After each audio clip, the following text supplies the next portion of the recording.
ఖుషీ cinema తర్వాత Vijay Devarakonda family star సినిమాతో ప్రేక్షకుల ముందుకు వచ్చేందుకు సిద్ధమవుతున్నాడు.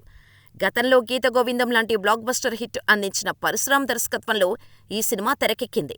ప్రస్తుతం హ్యాపెనింగ్ హీరోయిన్ గా ఉన్న మృణాల్ ఠాకూర్ ఈ సినిమాలో హీరోయిన్ గా నటిస్తోంది. దిల్ రాజు అత్యంత ప్రతిష్టాత్మకంగా తన శ్రీ వెంకటేశ్వర క్రియేషన్స్ బ్యానర్ మీద నిర్మిస్తున్న ఈ సినిమా మీద భారీ అంచనాలు ఉన్నాయి. తెలుగు, తమిళ భాషల్లో సినిమాని ఏకకాలంలో రిలీజ్ చేసేందుకు ప్లాన్ చేస్తున్నారు. ఈ నేపథ్యంలోనే విజయ్ దేవరకొండ చెన్నై ప్రమోషన్స్ కోసం వెళ్లాడు. అయితే అక్కడ సినిమాని ప్రమోట్ చేసే విషయంలో పలు ఆసక్తికరమైన విషయాలు వెలుగులోకి తీసుకొస్తున్నాడు విజయ్. తాజాగా ఈ సినిమా ఒక బయోపిక్ అంటూ విజయ్ దేవరకొండ చేసిన కామెంట్లు వైరల్ అవుతున్నాయి.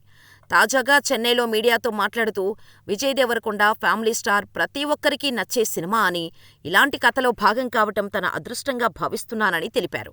అంతేకాదు, తన జీవితంలో జరిగిన కొన్ని సంఘటనల ఆధారంగా చేసుకుని పరశురామ్ ఈ కథ రాశాడని, అది విన్నప్పుడు హీరో పాత్ర నిజ జీవితానికి దగ్గరగా ఉందనిపించిందని చెప్పుకొచ్చాడు.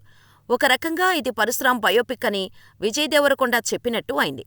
నిజానికి పరశురామ్ సొంత ఊరు నర్సీపట్నం. అదే ఊరికి చెందిన పూరీ జగన్నాథ్ దగ్గర అసిస్టెంట్ డైరెక్టర్గా కెరీర్ మొదలుపెట్టి పరశురామ్ దర్శకుడు స్థాయికి ఎదిగాడు. అయితే కొన్ని సందర్భాల్లో తన ప్రేమ కథ గురించి పరశురామ్ చెబుతూ ఉండేవారు. ఆ ప్రేమ కథనే సినిమాగా మలిచారా, లేక విజయ్ దేవరకొండ సరదాగా ఈ కామెంట్ చేశారా అనేది తెలియాల్సి ఉంది.